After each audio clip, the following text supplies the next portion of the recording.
Hello students. So let us start with the first practical, that is to identify different sections and components of mobile phone.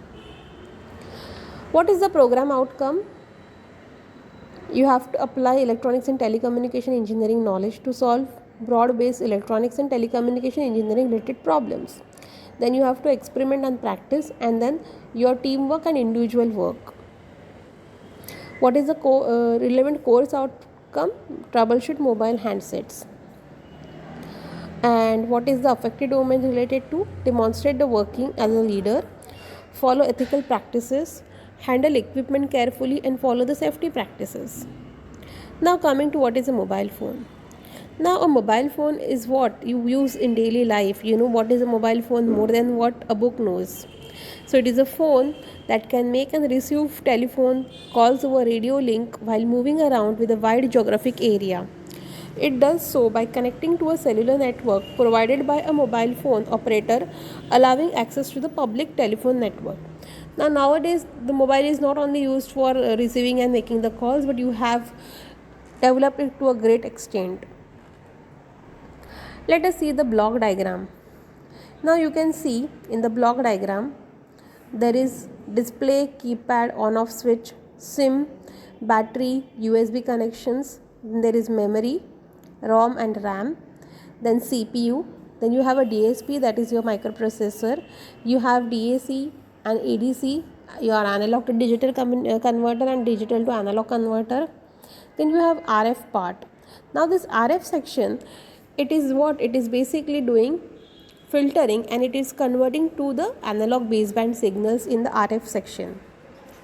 Again, the analog baseband signals are filtered and then up converted and amplified to RF section. Now it has two circuits, transmitter and a receiver.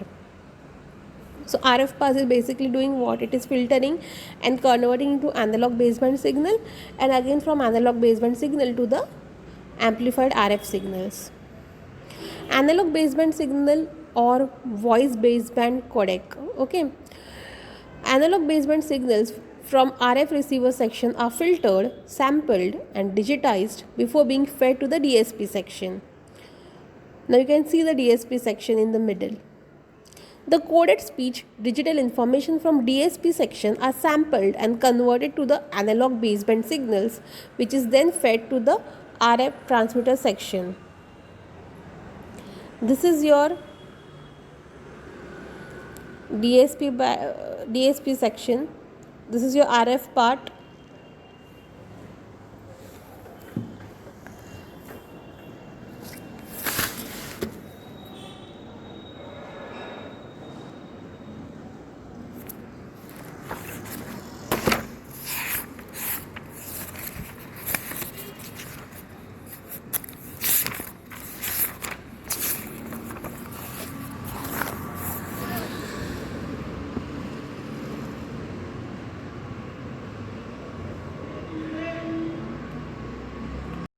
So the coded speech digital information from the DSP section are sampled and converted into analog baseband signals, which is then fed to the RF transmitter section. This is your RF transmitter section.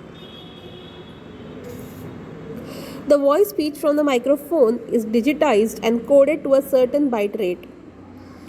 Now using appropriate coding scheme it is done. The received voice call binary information are decoded and converted into speaker. Now what does this DSP do? Now this DSP is basically a microprocessor. So digital signal processor is designed to perform multiple manipulation calculations at high speed. So it calculates and manipulates at very high speed.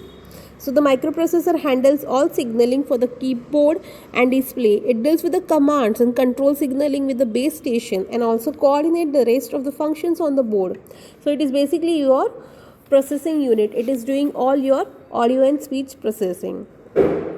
Coming to the memory, it has flash memory, ROM, SRAM, that is your basically it is on your SIM card.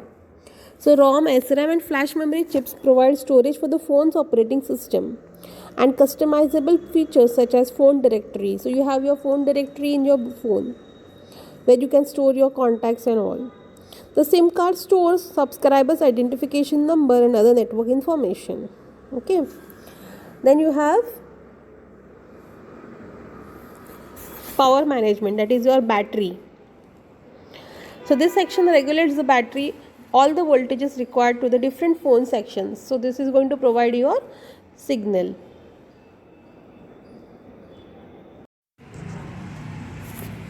Okay students, this is your mobile trainer kit. Okay, we have SMPS over here. This is your switch mode power supply. This is your power on off switch. Here you have connection to your PC keyboard. Keyboard is over here. Then you have a LCD screen.